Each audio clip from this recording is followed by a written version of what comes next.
On my first day at work, I poured hot water on my boss's legs, just to test if he really had no feeling. During meals, to sneak a look at the boss's secretary. I put the food straight in his eyes. Sometimes I even forgot he was paralyzed. When the phone rang, I made him answer it himself. When shaving the boss, I always played pranks, shaving all kinds of weird shapes. Sometimes we had snowball fights together, but the boss was the only one getting hit when walking with the boss. I treated his wheelchair like a skateboard. I never saw the boss as disabled, but I didn't treat him fully like a person either. Strangely, the boss not only didn't fire me, he seemed to enjoy it, and paid me several times more than a normal salary. Just like that, two people with opposite status, skin color, and personality became lifelong close friends. When the wealthy man first looked for a caregiver, many people came to interview. Most were white caregivers in suits, some from prestigious schools, some award winners, and just released from prison. I stood out among them, but I didn't wait in line politely. I barged into his room arrogantly, slapped the contract on the table, making him reject a job offer, because if rejected 3 times, I could collect unemployment benefits. So I didn't give the wealthy man any respect. I mocked his bad fashion and said he had no sense of humor. When he asked if I had other pursuits in life, my eyes said it all, and my honesty made him feel very relaxed. He didn't sign the contract, but asked me to come back for a second interview tomorrow. After leaving, I walked the streets, because I went to prison for robbery. I hadn't been home for 6 months as a poor black man. Even living was a struggle. Seeing my brothers and sisters at home, even taking a shower was impossible in peace. My mother carried all the burdens alone. I had been missing for 6 months. Now I suddenly appeared with just a colorful egg,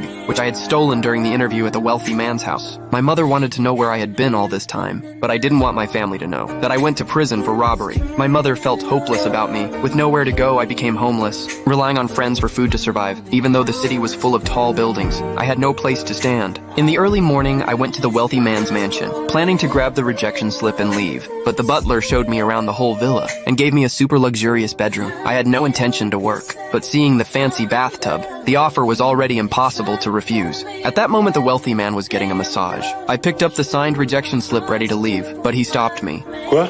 Bon, je veux dire, ça vous gêne pas de vivre sur le dos des autres? Ça vous pose pas un petit problème de conscience? Ça va, merci, et vous? He really liked my humor, so he decided to give me a 1-month trial.